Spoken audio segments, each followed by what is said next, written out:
the station sat alone in a world of ice and darkness. For nearly 3 months, the sun had not risen above the horizon. The sky remained locked in a permanent twilight, an endless stretch of black clouds and drifting snow that blended seamlessly with the frozen wilderness surrounding the facility. During storms, visibility dropped so low that the buildings seemed to vanish from one another, swallowed by curtains of white. Most of the personnel stationed there had stopped looking out the windows weeks ago. There was never anything to see. Just darkness. Just ice.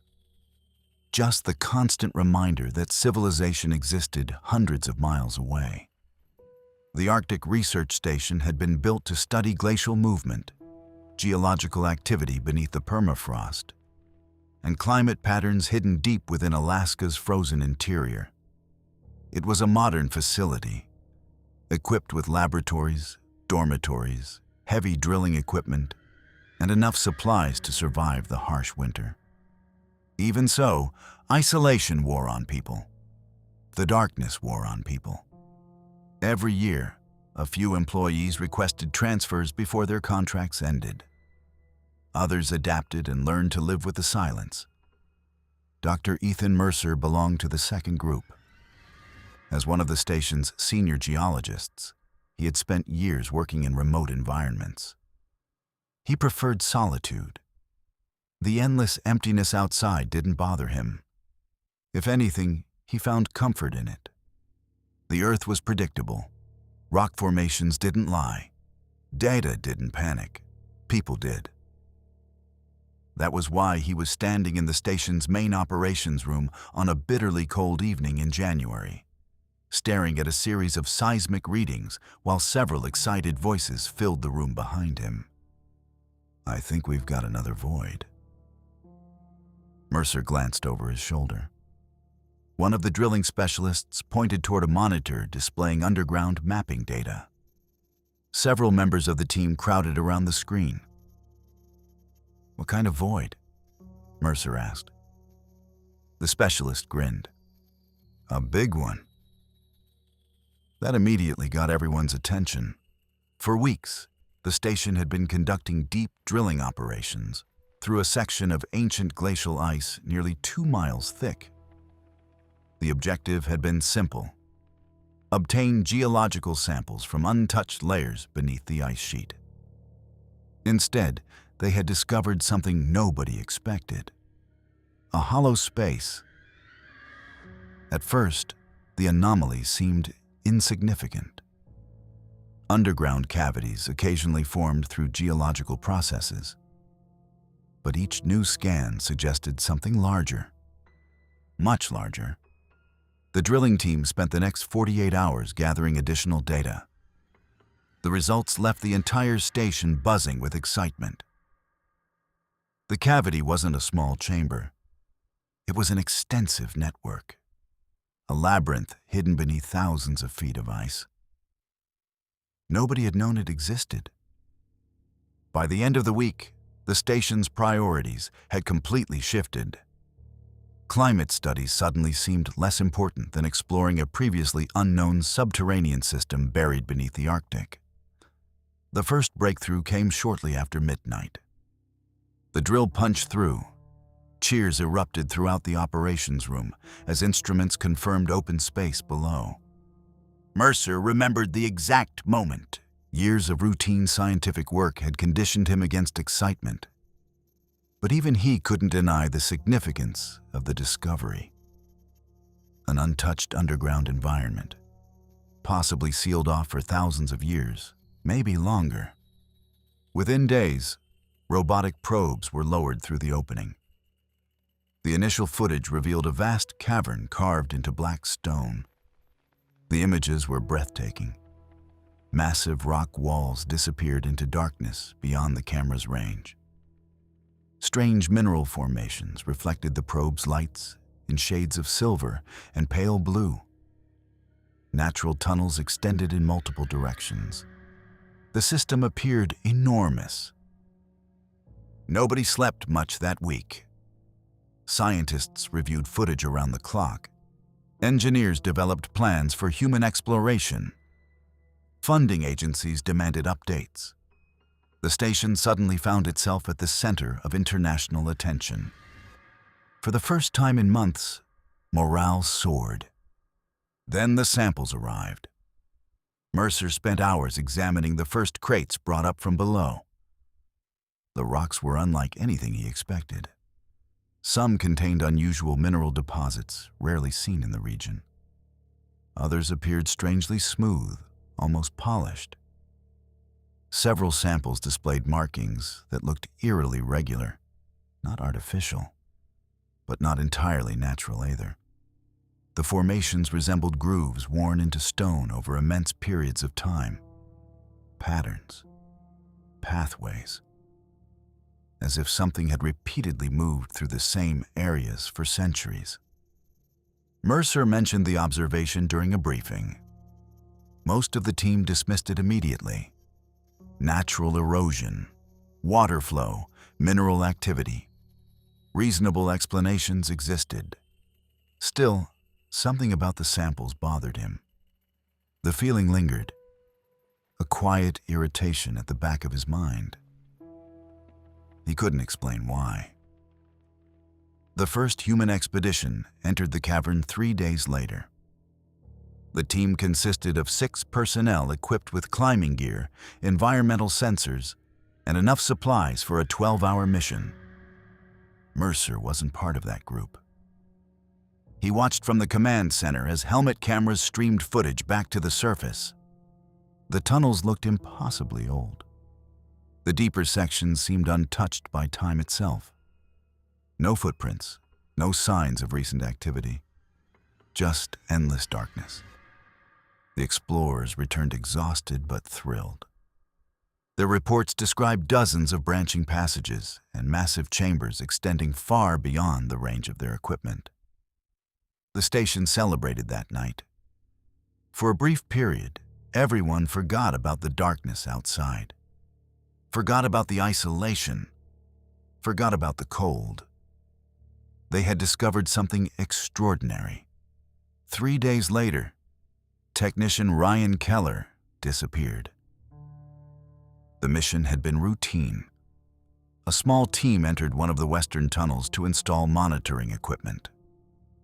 Everything proceeded normally for nearly 4 hours. Then Keller stopped responding over the radio. At first, nobody panicked. Signal interference was common underground. The team searched nearby passages, called his name repeatedly. Nothing. The situation became serious after another hour passed. A larger search operation was organized immediately. Personnel combed every accessible tunnel, every chamber, every side passage. There was no sign of him, no equipment, no footprints leading away from the route. Nothing. It was as if he had vanished. The station remained on emergency status for the next 2 days. Search teams worked around the clock. The cavern system was dangerous and largely unmapped. An accident seemed like the obvious explanation. Perhaps Keller had fallen into a crevice. Perhaps a section of tunnel had collapsed. Nobody wanted to consider alternatives. By the 3rd day, hope began fading. The official assumption became simple, tragic but logical. Ryan Keller was dead. The incident cast a shadow over the station. Conversations became quieter. The excitement surrounding the discovery faded. People returned to work, but the atmosphere felt different, uneasy. Then the stories began. At first, they spread quietly. A comment during lunch, a remark overheard in a hallway, something someone thought they saw underground. One explorer claimed he noticed movement near the edge of his flashlight beam. Another swore he saw a tall shape standing in a distant tunnel. A third described what looked like a pair of eyes reflecting light. Nobody took the report seriously. Isolation affected people in strange ways. So did stress, especially after a disappearance. The station psychologist even suggested that anxiety might be causing workers to misinterpret shadows. Most people accepted that explanation. Mercer did too, at least initially. The stories grew more detailed as days passed. Always the same general description. Something tall, something pale, something standing far away. Watching, never approaching, never attacking, just observing. Mercer listened without commenting. Scientists were trained to follow evidence. Stories weren't evidence. Fear wasn't evidence. The disappearance was tragic, but accidents happened. That was the rational explanation. The only explanation. At least, that was what he told himself. 2 weeks after Keller vanished, Mercer joined another expedition into the cavern system. The objective was straightforward. Collect additional geological samples from a newly mapped section several miles from the original drill site. The mission progressed smoothly. Hours passed without incident. The tunnels stretched endlessly beneath the ice. Some were wide enough to drive vehicles through. Others narrowed into twisting corridors of stone. Mercer became increasingly fascinated by the geology. The formations seemed older than anything he had encountered before. Ancient, silent, forgotten. Eventually, the team stopped near an unexplored branch passage. Mercer volunteered to conduct a brief survey. His radio crackled as he moved away from the others. 10 minutes, one of the engineers reminded him. Got it. He advanced alone. The tunnel narrowed slightly. His flashlight illuminated rough stone walls and glittering mineral deposits. Nothing unusual, nothing threatening, just darkness. After several minutes, the passage curved sharply. Mercer rounded the bend, then stopped.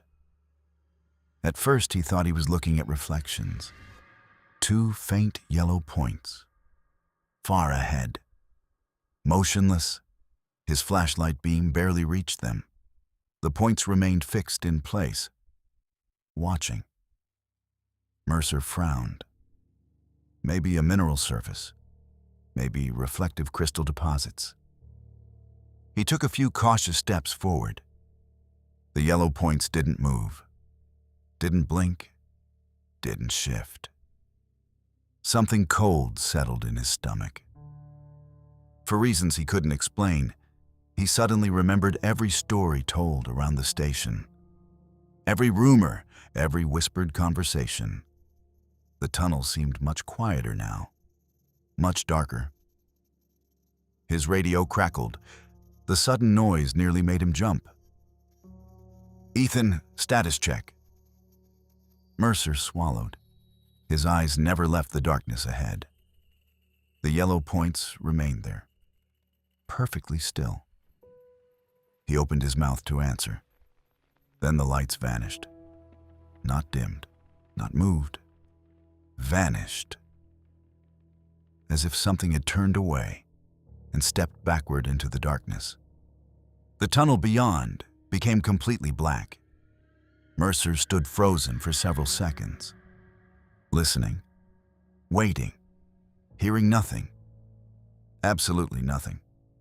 Eventually, he backed away from the passage and returned to the rest of the team. When they asked what had happened, he almost told them. Almost. Instead, he simply shook his head. Nothing, he said. But for the rest of the expedition, he couldn't stop thinking about the 2 yellow points staring at him from the darkness beneath the ice.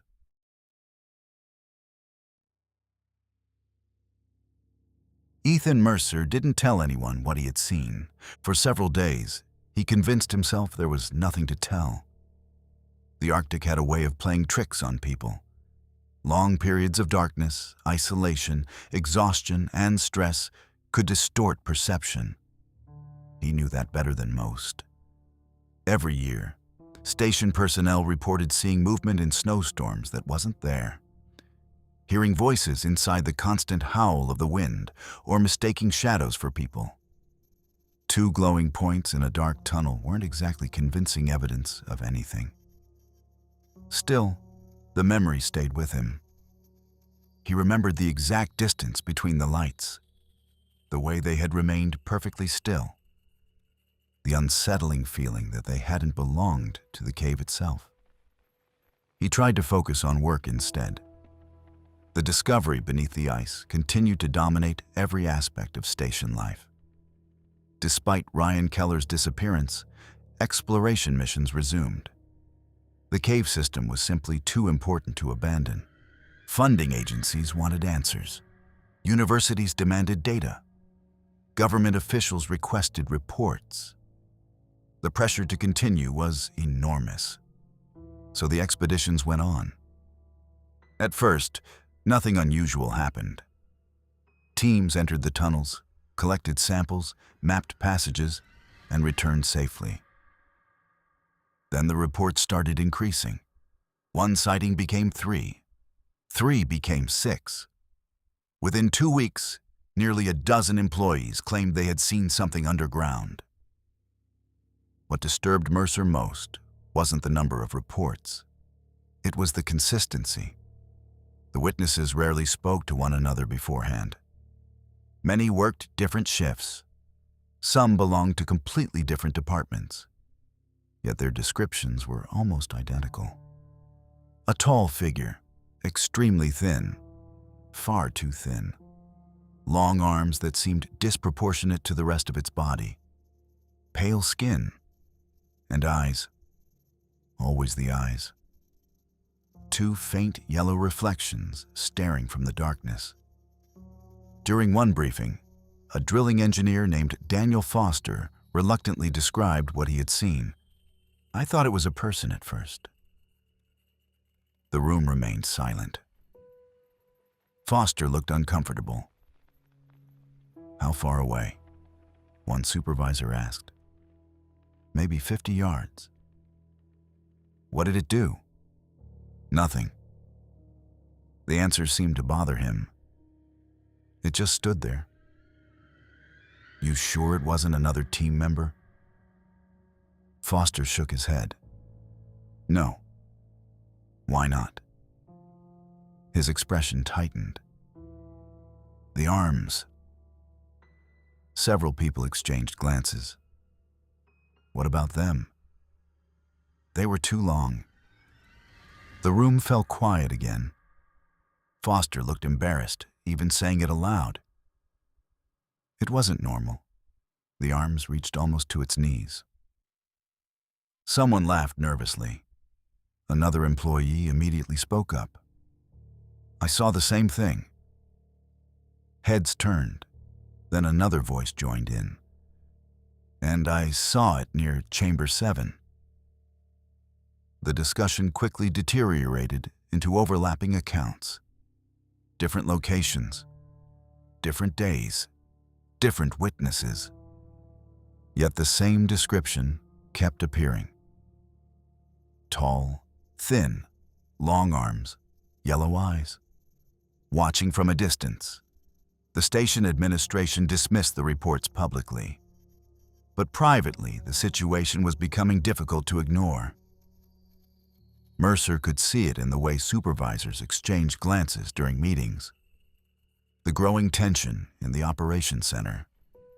The increasing number of security personnel accompanying expeditions. Nobody wanted to admit they were worried. But they were. The caves no longer felt like a scientific discovery. They felt unpredictable, unknown, and unknown things made people nervous. The situation worsened when another employee disappeared. Unlike Ryan Keller, this disappearance happened in front of witnesses. Technician Aaron Blake had been part of a 4-person survey team exploring a newly mapped section of tunnel. The group became separated briefly while navigating a narrow passage. Only a few minutes passed before they realized Blake was missing. At first, they assumed he had taken a wrong turn. Then they began calling his name. No response. They searched nearby tunnels. Nothing. The mission transformed into an emergency operation almost immediately. Hours passed. Then days. Search teams expanded farther than ever before. Entire sections of the cave system were combed repeatedly. No trace of Blake was ever found. The second disappearance shattered any remaining sense of normalcy. Now even the skeptics struggled to explain what was happening. 2 missing people. No bodies. No evidence. No answers. The atmosphere inside the station changed dramatically. Conversations stopped when supervisors entered rooms. People avoided being alone underground. Some openly requested reassignment. Others refused to enter the tunnels entirely. Mercer noticed that even experienced researchers appeared increasingly uneasy. Nobody wanted to admit it, but everyone was beginning to think the same thing. Something was down there. The question was what?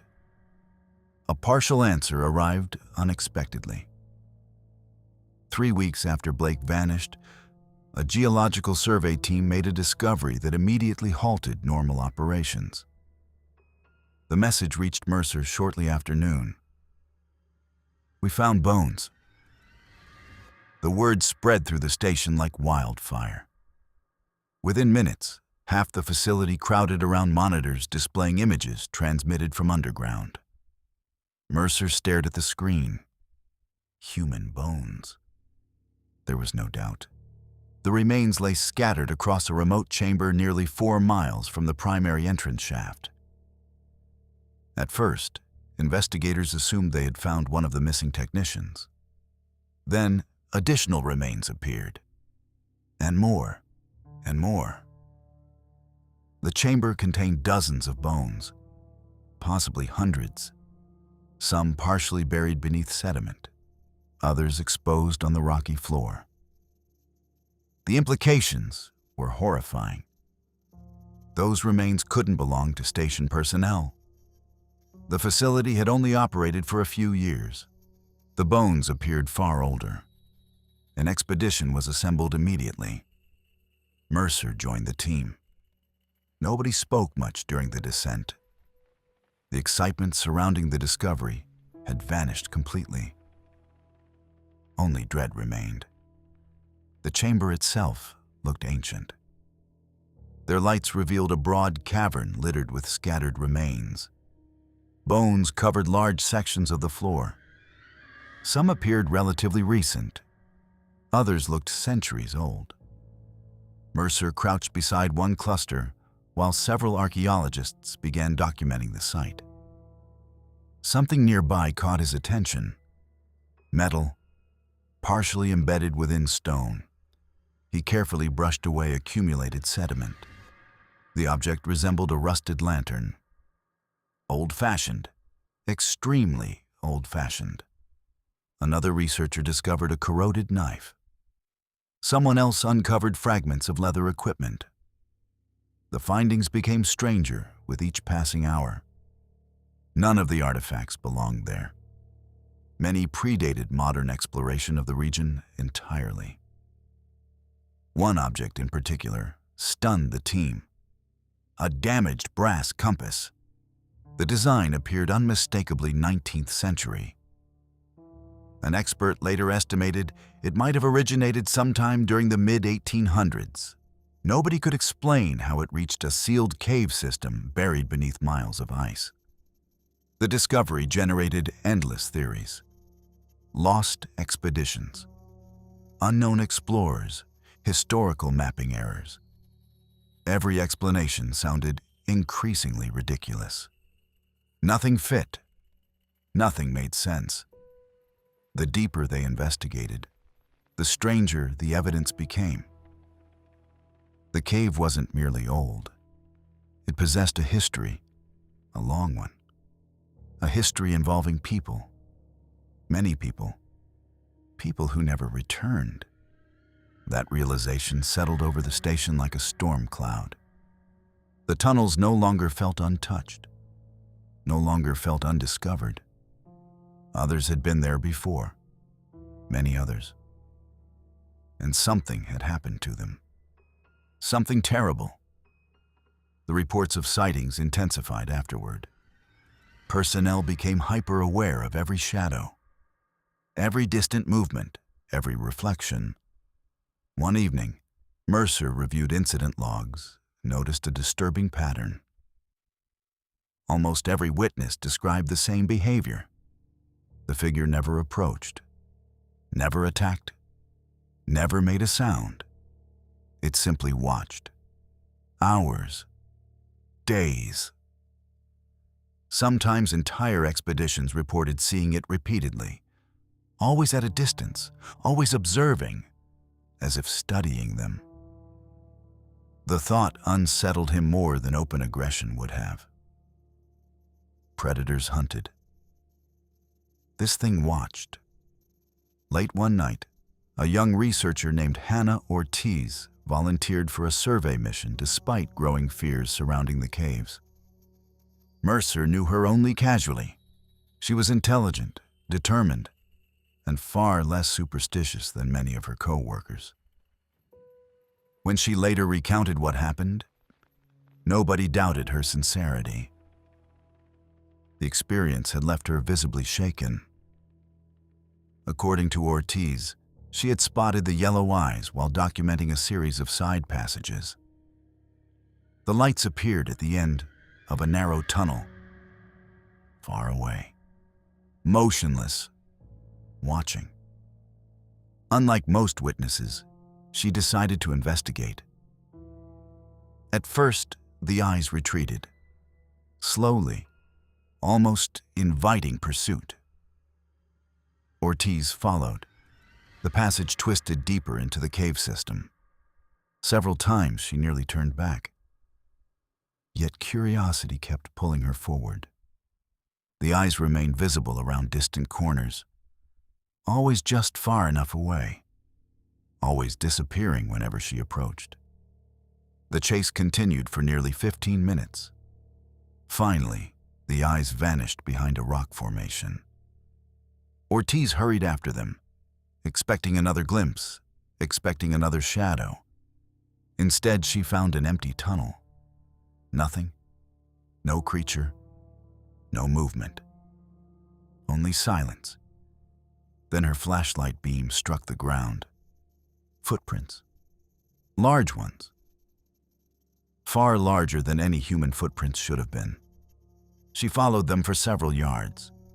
The tracks continued through a layer of fine dust covering the stone floor. Then they reached the wall and kept going. Ortiz stared in disbelief. The prints climbed directly upward across the vertical rock surface, one after another, higher, higher, higher, until they disappeared into darkness above, as if whatever made them had simply walked up the wall. When she finished her report, nobody in the room spoke. The silence lasted several seconds, because for the first time since the discovery beneath the ice, nobody could pretend the stories were only stories anymore.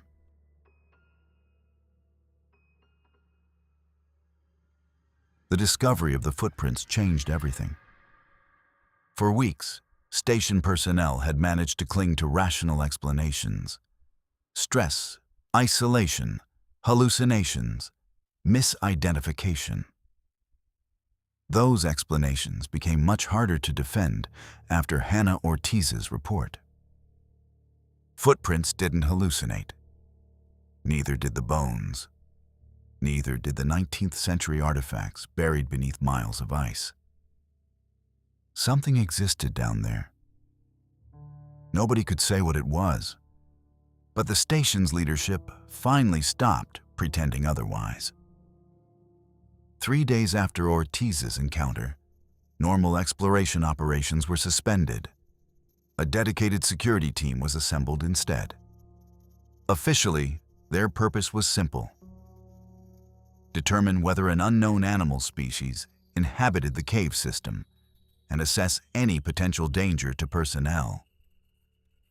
Unofficially, everyone knew they were searching for the thing people kept seeing in the darkness.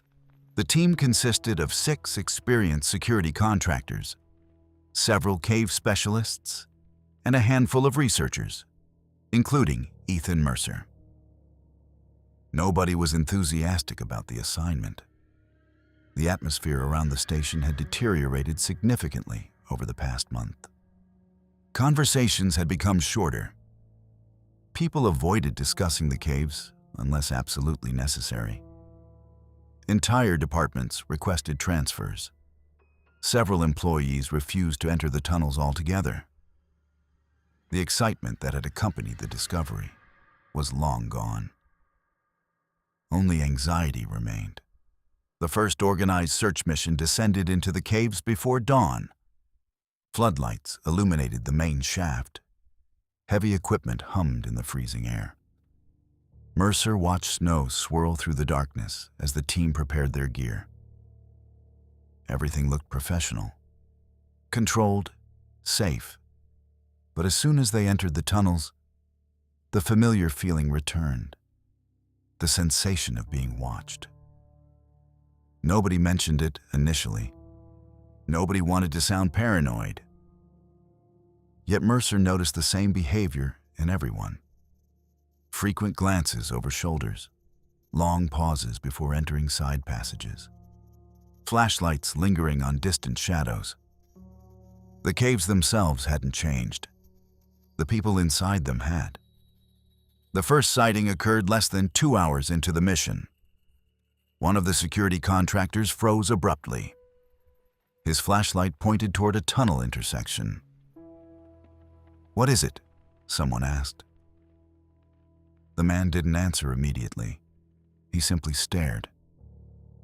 Then he slowly raised his weapon. Mercer followed the beam. For a brief moment, he saw it. A shape, far away, standing motionless between 2 rock formations. Tall, very tall. The figure seemed unnaturally thin. Its limbs appeared too long for its body. Then it moved. Not toward them, away. It slipped behind a stone outcropping and vanished. The entire encounter lasted less than 3 seconds. When the team reached the location, they found nothing. No footprints, no sound, no trace. Only darkness. The sighting was logged, and the mission continued. Over the following days, similar reports multiplied. The creature appeared in different sections of the cave system. Different teams saw it. Different cameras captured brief glimpses. The descriptions never changed. Tall, thin, pale, long arms, yellow eyes, watching, always watching. What disturbed Mercer most was its behavior. The creature never attacked, never charged, never displayed aggression. It simply observed. Sometimes from the end of a tunnel, sometimes from elevated ledges near the ceiling, sometimes from impossible distances where only the eyes remained visible. The security teams began joking about it at first. Dark humor helped relieve tension. One contractor nicknamed it the Stalker. Another called it the Cave Ghost. The jokes didn't last long. Eventually, people stopped laughing because the sightings became impossible to ignore. The eyes appeared too often. Every expedition reported them, every team, every route. Soon, even personnel who remained on the surface started feeling uneasy. Stories spread throughout the station. Rumors evolved into certainty. The thing was real, and it was watching them. Weeks passed. The situation slowly began affecting everyone's mental state. Sleep became difficult. Mercer noticed it first in himself. He would close his eyes at night only to picture those distant yellow reflections staring from the darkness. Sometimes he dreamed about the caves, about endless tunnels stretching beneath the ice, about footsteps following him just beyond the reach of his flashlight. Other personnel reported similar experiences: nightmares, insomnia, anxiety attacks. The station psychologist became overwhelmed. Sleep medication supplies began running low. Coffee consumption nearly doubled. The darkness outside no longer felt like the station's greatest problem. Now the darkness underground occupied everyone's thoughts. The strain produced other symptoms. People started seeing the eyes where they shouldn't. A reflection in a laboratory window. 2 indicator lights on a machine. A pair of distant lamps outside during a snowstorm. For brief moments, workers would freeze, convinced they were looking at the creature again. The rational part of their minds always caught up eventually. But the fear remained. Mercer began noticing it everywhere. 2 points of light, watching, waiting. His logical mind understood the phenomenon. Stress created patterns. The human brain sought familiar shapes. Yet understanding the cause didn't make the feeling disappear. The station was becoming obsessed, and whatever lived beneath the ice seemed to be feeding that obsession. At the same time, technical problems began increasing. Radios malfunctioned underground. Battery packs drained unexpectedly. Surveillance cameras suffered strange interference. Several recording devices captured bursts of static despite showing no signs of damage. The engineering department investigated repeatedly. No explanation was found. The caves appeared to disrupt equipment in ways nobody fully understood. The failures became particularly severe in areas where sightings frequently occurred. Nobody officially connected the 2 facts. Privately, almost everyone did. Then security officer Marcus Reed disappeared. Unlike the previous missing personnel, Reed was one of the most experienced members of the station. Former military, highly trained, calm under pressure. The type of person others trusted during emergencies. His disappearance shattered what little confidence remained. The incident occurred during a routine search mission. Reed and 3 other contractors were inspecting a remote section of tunnels near one of the deeper chambers. Radio contact suddenly ceased. At first, his teammates assumed equipment failure. Then they realized Reed was gone. He had simply vanished. One moment he had been walking behind them. The next moment, he wasn't there.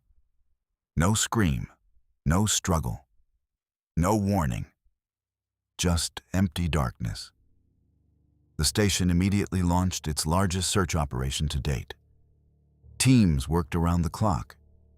Entire sections of the cave system were swept repeatedly. Nothing. The creature continued appearing throughout the searches, watching from distant tunnels, watching from high ledges, watching from darkness, always watching, never interfering. 2 days passed. Hope began fading. Then Reed returned. The discovery happened shortly after sunrise. A search team found him sitting alone inside a narrow side chamber nearly 6 miles from where he disappeared. He was alive. Barely. Mercer joined the medical staff as they brought him back to the station. The moment he saw Reed, a chill ran through him. The man looked decades older. His skin appeared pale and unhealthy. Dark circles surrounded his eyes. His hands trembled constantly. Most disturbing of all was the expression on his face. Pure terror. Not panic, not shock. Terror. As though he had witnessed something his mind couldn't process. Medical personnel spent hours attempting to question him. At first, he barely responded. He simply stared at the walls. Occasionally, he flinched at sounds nobody else noticed. Finally, late that evening, he spoke. The room became silent immediately. "What happened to you?" someone asked. Reed swallowed. His eyes remained fixed on the floor. "It wasn't hunting me." The statement puzzled everyone. What wasn't? His voice trembled. The thing. A long silence followed. Mercer leaned forward slightly. "What do you mean it wasn't hunting you?" Reed closed his eyes. For several seconds, he didn't answer. When he finally spoke again, his voice was barely above a whisper. "It was watching." Nobody moved. Nobody interrupted. "It followed me everywhere."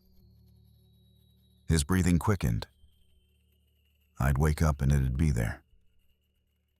He swallowed again. Standing in the dark.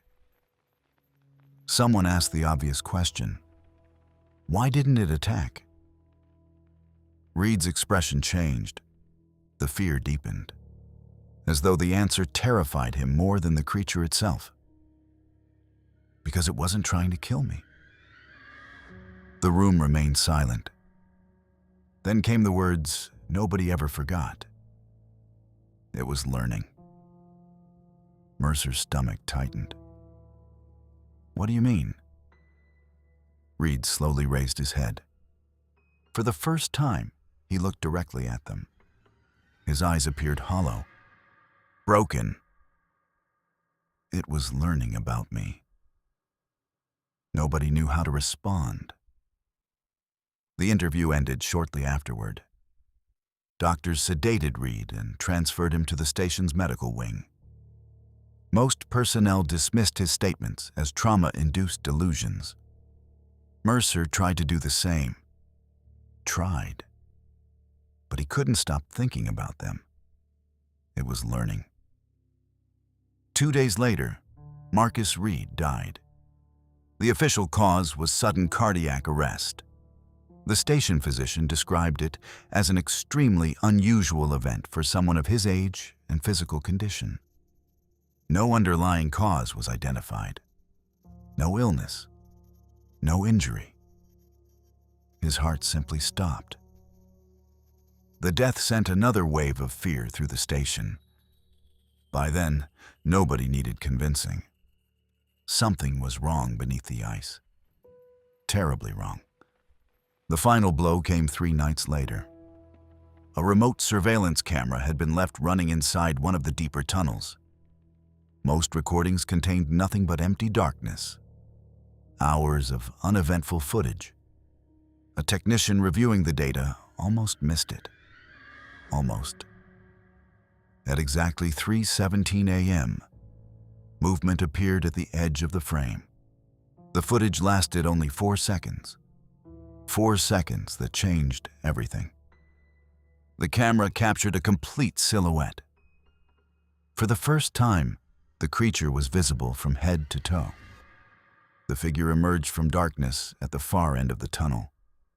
Tall, thin, unnaturally elongated. Its arms hung far below its waist. Its body looked almost skeletal. For a moment, it stood perfectly still, facing the camera.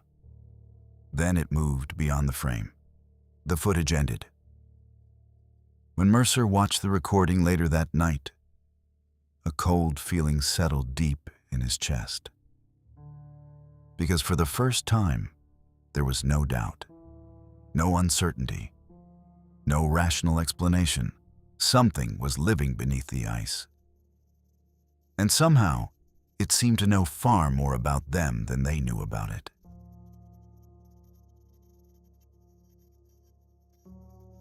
Marcus Reed's death changed the tone of every conversation inside the station. Before, there had still been room for debate. People argued over theories, searched for rational explanations, and convinced themselves that the creature was simply an undiscovered animal inhabiting the cave system. Even after the surveillance footage surfaced, some researchers insisted there had to be a scientific answer waiting somewhere beneath the ice. After Reed died, that confidence began to disappear. The footage had proven the creature existed. Reed's account had suggested intelligence. And the growing collection of bones, artifacts, and disappearances hinted at something far older than anyone wanted to admit. By early February, the station administration faced a difficult choice. Several employees had already requested evacuation. A handful had outright refused to enter the tunnels again. Government agencies were demanding answers. Scientific organizations wanted more data. The station itself felt like it was balancing on the edge of panic.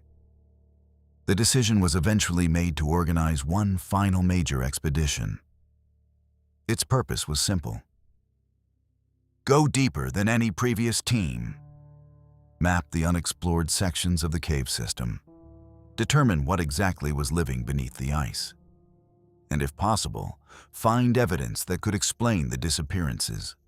Nobody openly discussed the possibility that they might not return. But everyone understood it. Ethan Mercer certainly did. As he stood inside the equipment room preparing his gear, he noticed a silence among the team that hadn't existed during earlier missions. Nobody joked anymore. Nobody expressed excitement. Even routine conversations felt forced. The caves had taken something from the station, not just people. Hope, confidence, the belief that the world beneath the ice could be understood. 6 hours later, the expedition descended through the main shaft. The familiar tunnels quickly gave way to territory nobody had ever explored. At first, the changes were subtle. The rock formations became stranger. The walls appeared smoother in some places and jagged in others. Mineral deposits reflected flashlight beams and pale silver streaks that made the darkness seem alive whenever someone moved.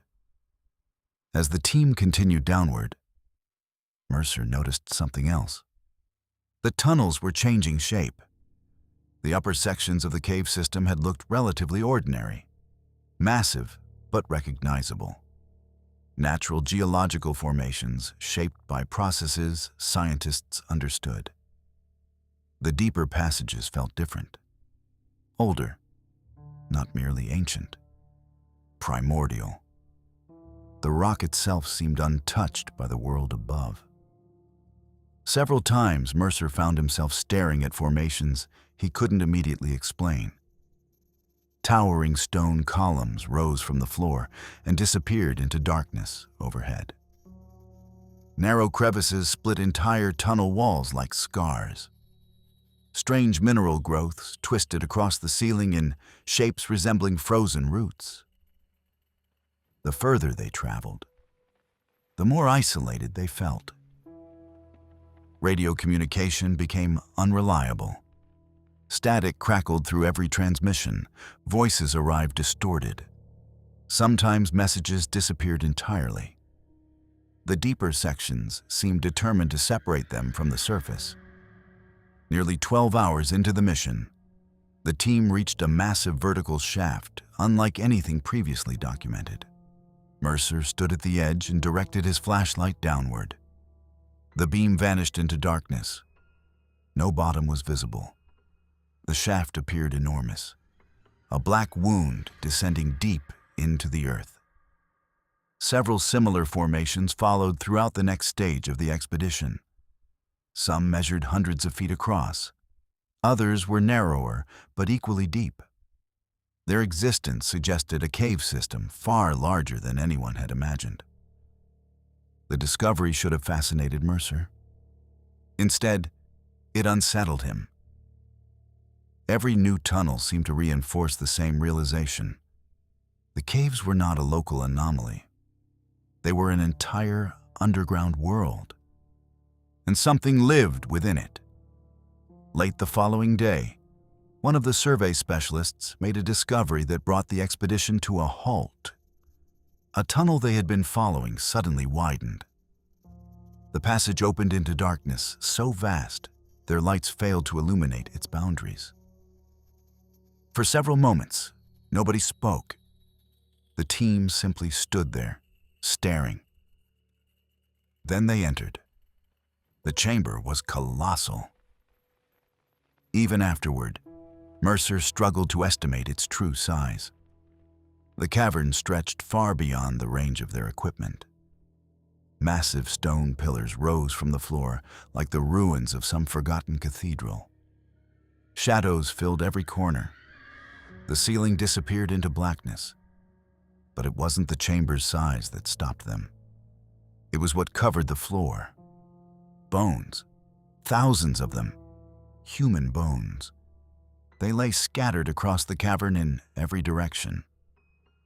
Some existed as complete skeletons. Others had been reduced to fragments. Entire fields of pale remains extended between the stone pillars. The sight left the team frozen. Nobody had expected this. Not on this scale. Mercer slowly stepped forward. His boots crunched against ancient bone fragments. The sound echoed through the enormous chamber. Nearby, one of the archaeologists knelt beside a skeleton partially buried beneath sediment. The remains appeared old, extremely old. Yet not all of them were. As the team spread throughout the cavern, the evidence became increasingly disturbing. The dead came from different periods, different centuries, different eras. A rusted lantern lay beside one cluster of bones. Nearby sat fragments of equipment that appeared decades old. Elsewhere, they discovered corroded climbing gear, antique tools, and personal belongings that should never have existed in the same location. One researcher uncovered what appeared to be part of a 19th century rifle. Another found a tarnished pocket watch. Several items seemed even older. The realization spread slowly through the group. People had been disappearing here for a very long time. Not years, not decades, centuries. The chamber wasn't simply a graveyard. It was a record, a collection, evidence that generation after generation had entered the caves and never returned. Mercer felt a growing sense of dread as he moved through the cavern. The bones weren't arranged randomly. At first glance, they appeared scattered. But the more he observed, the more deliberate everything seemed.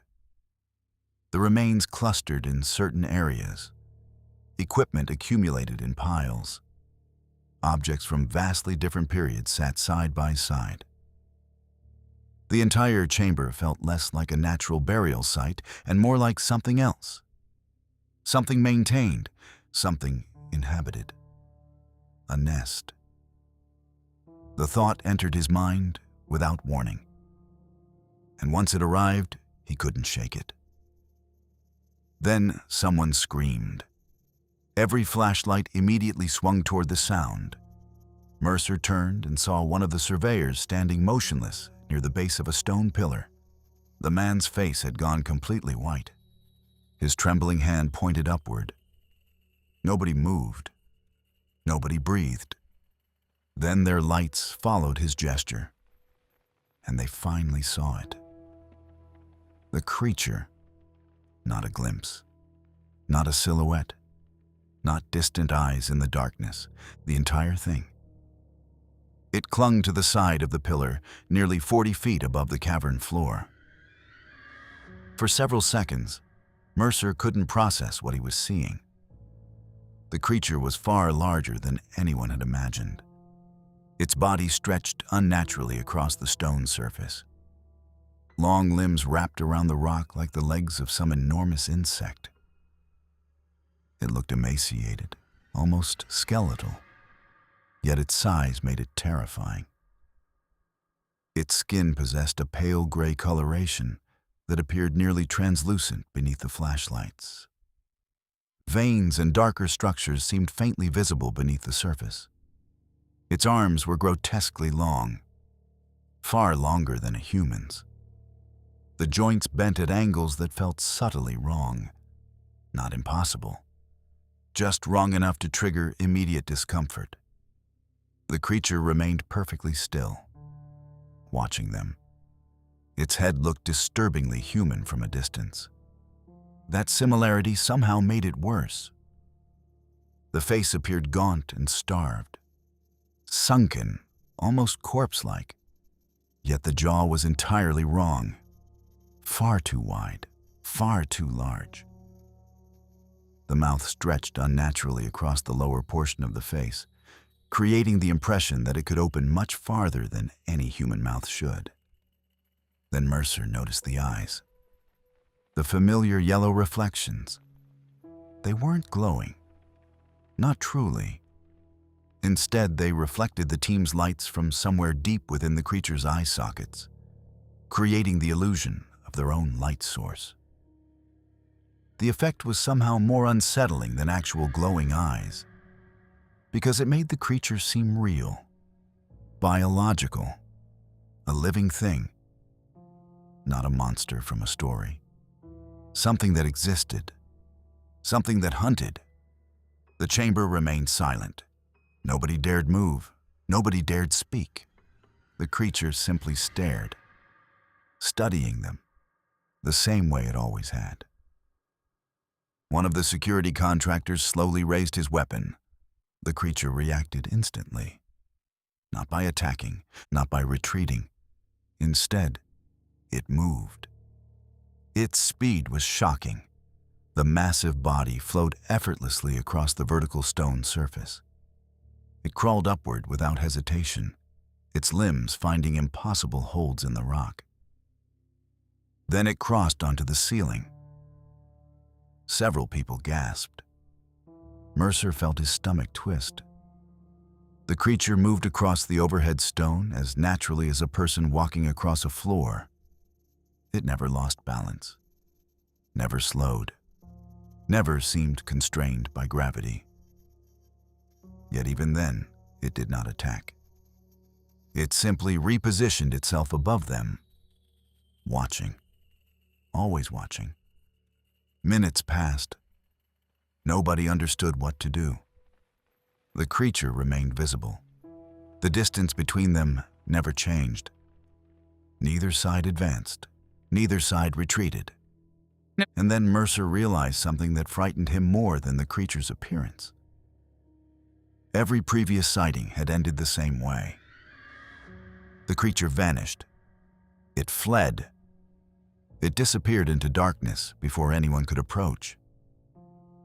This time it wasn't leaving. This time it wanted to be seen. The enormous pale figure remained suspended among the shadows near the ceiling, staring down at the expedition with those reflective yellow eyes. And for the first time since the caves had been discovered, it made no attempt whatsoever to hide.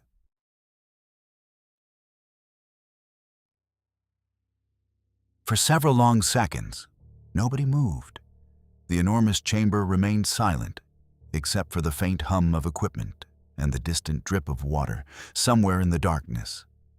High above them, the creature clung to the ceiling like a pale parasite attached to the bones of the earth itself. Its eyes reflected the team's lights, watching, waiting, studying. Ethan Mercer felt his pulse hammering inside his chest. Everything about the situation felt wrong. Every instinct screamed that they should run. Yet nobody wanted to be the first person to move. The creature remained perfectly still, its elongated body partially hidden among shadows near the cavern ceiling. Its limbs were folded against the stone in ways that made it difficult to tell where one arm ended and another began. The longer Mercer stared at it, the more unnatural it seemed. Not because it looked impossible, because it looked real. Terrifyingly real. a living thing that had adapted perfectly to a world of darkness beneath the ice. One of the security contractors finally broke the silence. "We need to leave." Nobody argued. The decision was immediate. The mission was over. There would be no further exploration, no additional samples, no more attempts to understand what they had discovered. Everyone in the chamber knew the same thing. They had found the answer, and the answer was looking directly at them. The retreat began slowly. Nobody turned their back on the creature. The team backed away from the center of the cavern while keeping their lights trained upward. The creature continued watching. It didn't move, didn't react, didn't follow. For a brief moment, Mercer wondered whether they might actually escape without incident. Then they reached the tunnel entrance. Someone glanced away, only for a second. A reflex, nothing more. When the flashlight beam returned to the ceiling, the creature was closer, much closer. The distance between them had somehow shrunk by nearly 20 feet. Several people froze immediately. "What the hell?" The words died before the speaker could finish. Nobody had seen the creature move. Nobody had heard movement. There had been no sound, no warning. It had simply become closer. Mercer's stomach tightened. The creature remained motionless once again, watching, studying. The team resumed retreating. This time, nobody took their eyes off it. Yet eventually, someone had to. People needed to navigate uneven terrain, check equipment, communicate. The moment attention shifted elsewhere, the creature gained ground again. Another 20 feet, another impossible advance. Still no sound, still no visible movement. It was as though the creature existed between moments, as though it traveled during the brief seconds when nobody watched directly. The realization spread quickly through the group. Fear followed immediately afterward. The orderly retreat began to unravel. Nobody wanted to look away. Nobody wanted to be responsible for letting it get closer. Arguments erupted, voices rose. Panic seeped into every conversation. The creature remained behind them, visible, silent, patient. The deeper meaning slowly became unavoidable. It wasn't chasing them. Not yet. It was allowing them to leave. The distinction terrified Mercer far more than outright aggression would have. Hours passed. The return route felt endless. Every tunnel seemed longer than before, every chamber darker, every shadow suspicious. The creature never disappeared. Whenever the team stopped to rest or reorganize, somebody eventually spotted it again. Standing at the far end of a passage, perched high along a wall, watching from an elevated ledge, always visible, always behind them, always closer than before. Nobody could explain how it continued finding them. The cave system stretched for miles. Countless branching tunnels spread through the darkness. Yet the creature always knew exactly where they were.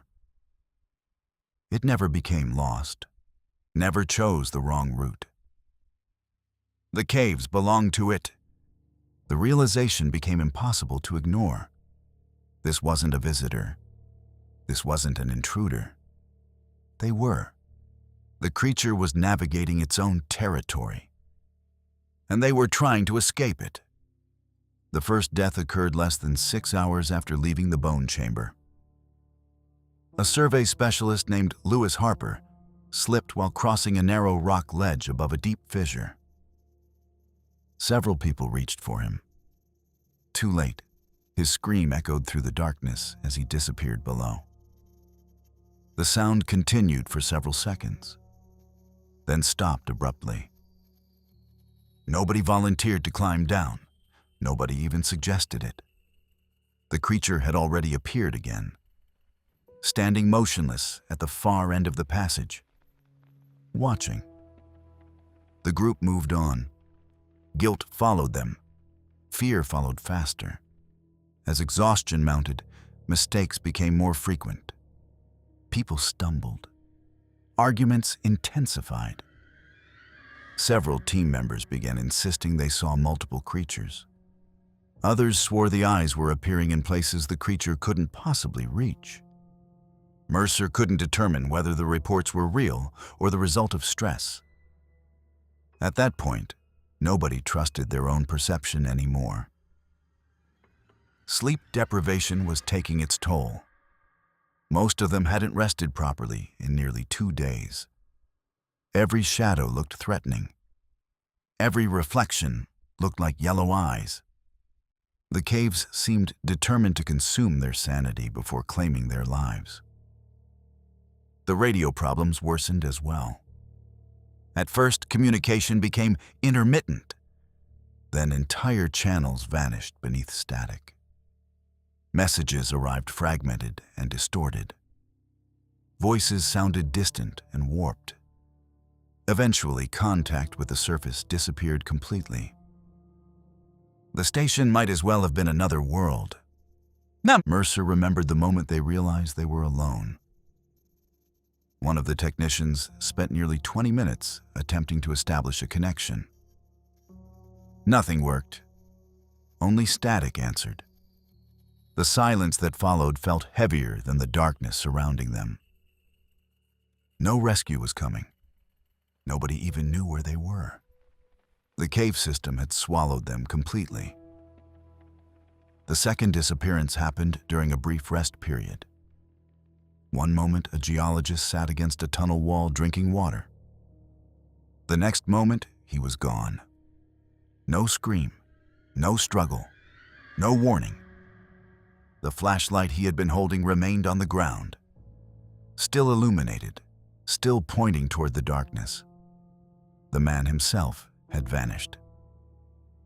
The discovery shattered what remained of the group's composure. Panic erupted. People shouted over one another. Several demanded they start running. Others wanted to barricade themselves inside one of the side chambers. Nobody agreed on anything. Fear had finally become stronger than reason. The expedition fractured soon afterward. A smaller group broke away, convinced they could reach the surface faster by using an alternative route identified during earlier mapping missions. Mercer watched them disappear into a side tunnel. He never saw any of them again. Hours later, the remaining team found one of their abandoned backpacks. Nothing else.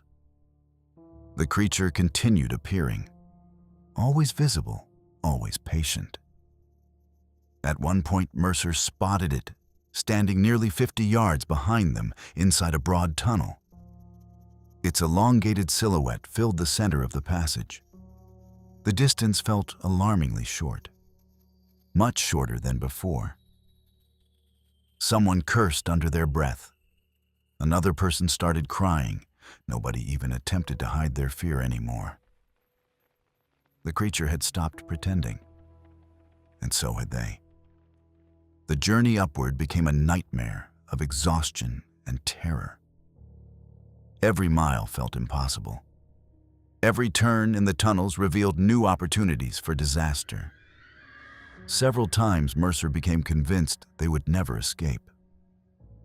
The caves seemed endless, an underground continent stretching forever beneath the Arctic.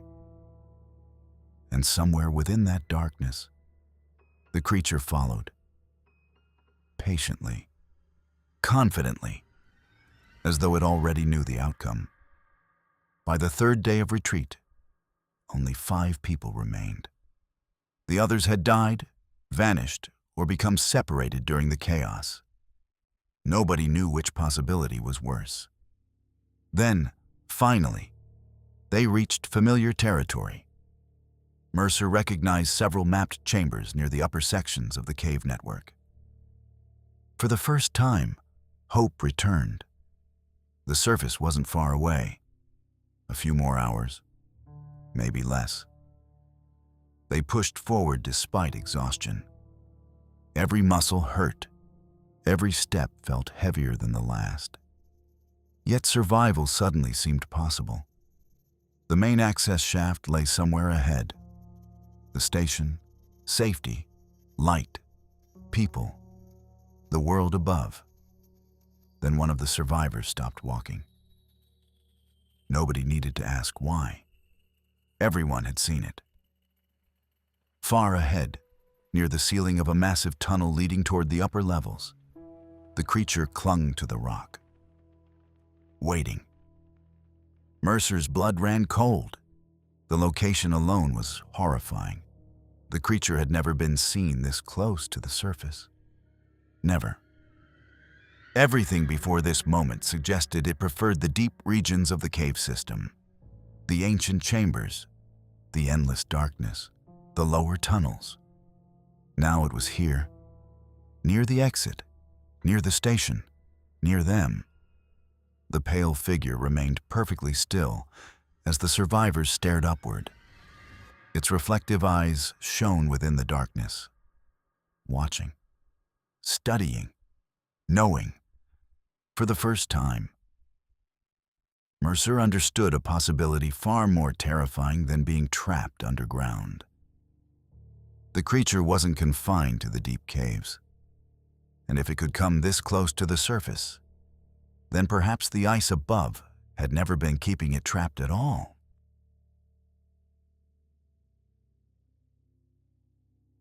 The 5 survivors reached the station shortly before dawn.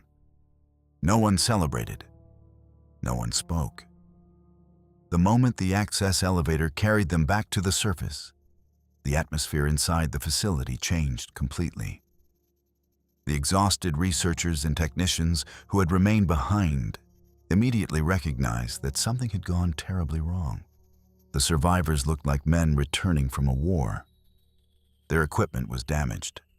Their faces were pale. Their eyes carried the hollow, distant look of people who had seen something they could never fully explain. Ethan Mercer barely remembered the first few hours after returning. Medical personnel examined them.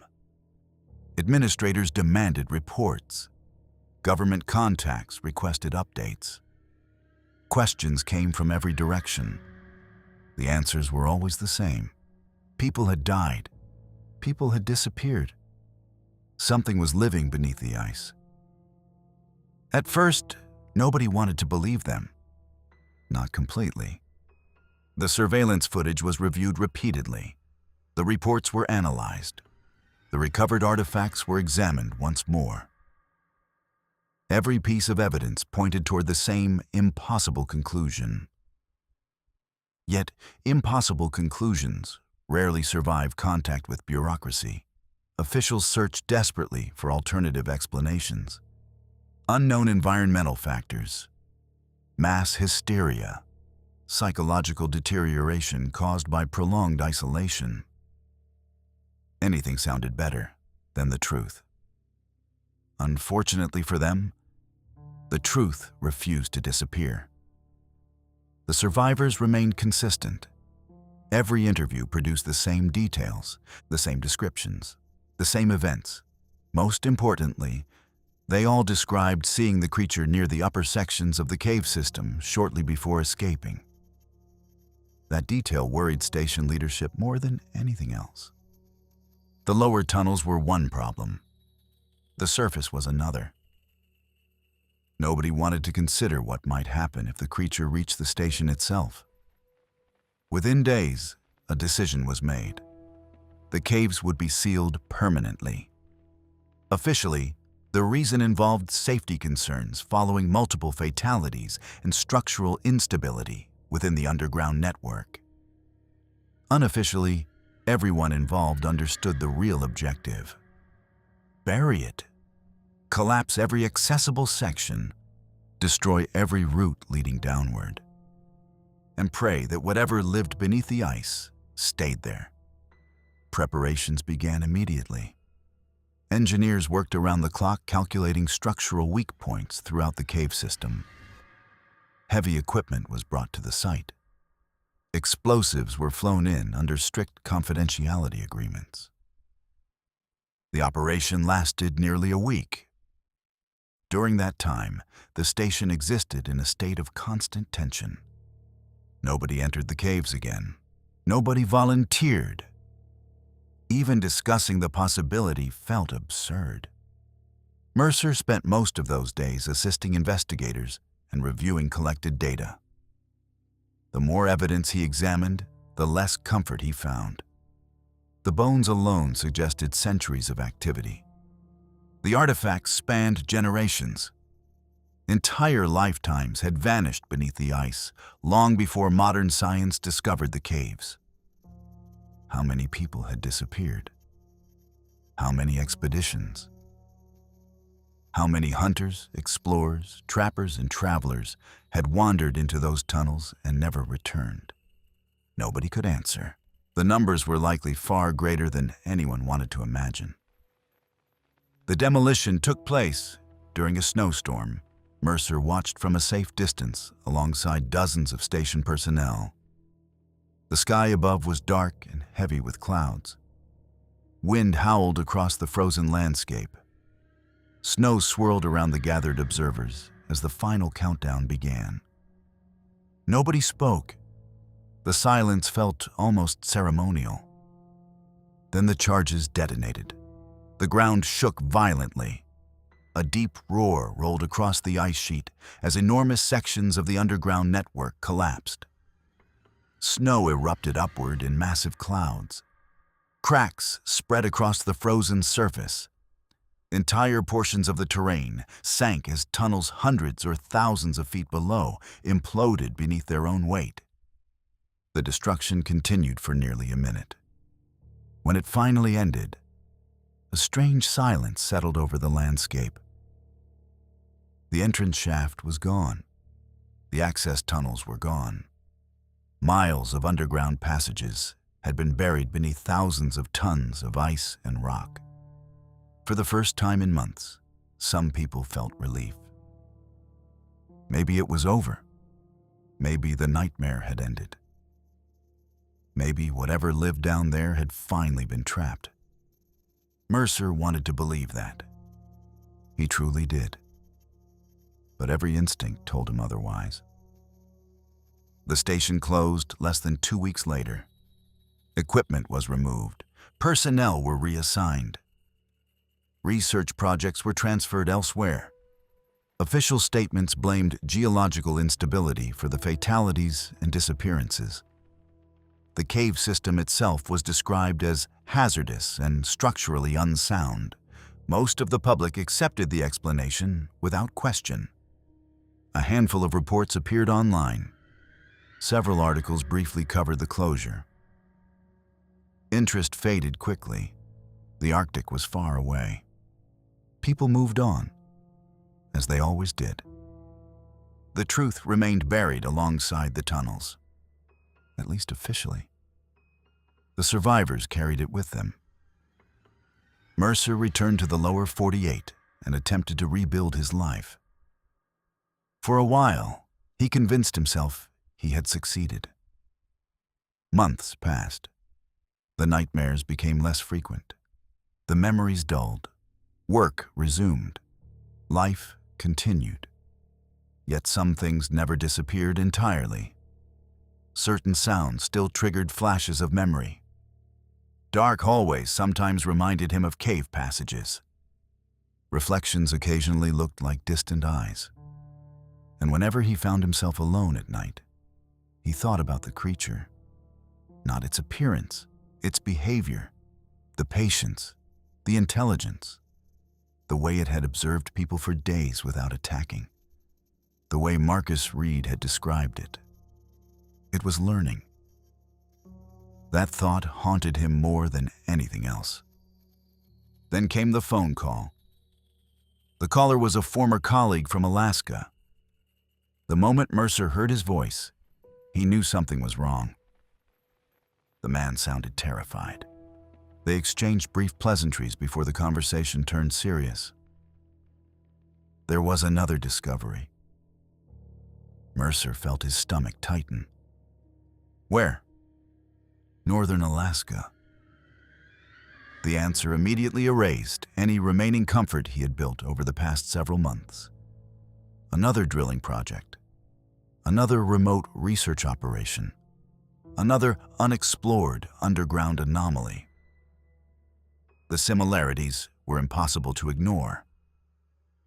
The new site was located hundreds of miles away from the original station, far beyond the range of any connected cave system, far beyond any reasonable explanation.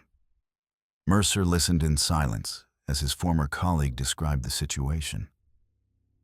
A drilling crew had broken into an unknown underground chamber beneath the ice. Initial surveys suggested an extensive tunnel network. Researchers were excited. Funding organizations were already becoming involved. The story sounded painfully familiar. Too familiar. What did they find? Mercer finally asked. The man hesitated. For several seconds, only static filled the line. Then he answered. They found footage. Mercer's heart sank. The recording had been captured by one of the first remotely operated cameras lowered into the newly discovered cavern. Nothing unusual appeared initially. The footage showed natural rock formations, ice deposits, and empty passages extending into darkness. Exactly what one would expect. The video lasted several minutes. Researchers reviewed it repeatedly. Most of them noticed nothing strange. One technician did. Near the end of the recording, he spotted something in the background. At first, he assumed it was a reflection, a camera artifact. Nothing important. Then he paused the footage, zoomed in, and realized the object remained visible across multiple frames. The technician enlarged the image further. Mercer listened without speaking. He already knew what came next. Part of him had known from the moment the phone call began. They were eyes, the man said quietly. The words settled like ice inside Mercer's chest. Two small yellow reflections. Neither man spoke for several moments. Mercer stared out the window of his apartment. Darkness filled the street beyond the glass. His colleague finally continued. The camera was over 200 feet from where they appeared. Mercer closed his eyes. And the answer arrived in a whisper. They were looking directly at the camera. Silence followed. Long, heavy, unavoidable. When the conversation eventually ended, Mercer remained sitting alone in the darkness. His thoughts returned to the original cave system, to the bones, to the artifacts, to the centuries of disappearances. For months, everyone had assumed the same thing. That the creature belonged to those tunnels. That the caves had been its home, its territory, its prison. Now that belief seemed painfully naive. The distance between the two discoveries made the truth impossible to ignore. The creature had never been tied to a single cave, never trapped beneath one section of ice, never confined to one hidden world. The tunnels destroyed beneath the research station had only been one hunting ground among many. A place it used, a place it occupied. Nothing more. And somewhere beneath the frozen wilderness of Alaska, beyond the reach of maps and drills and human understanding, countless miles of darkness still waited. Ancient tunnels, forgotten chambers, entire worlds hidden beneath the ice. And in those endless depths, something patient continued to watch. Something that had been watching for centuries. something that was still learning. And somewhere, far below the frozen earth, two faint yellow eyes were already waiting for the next people to come looking.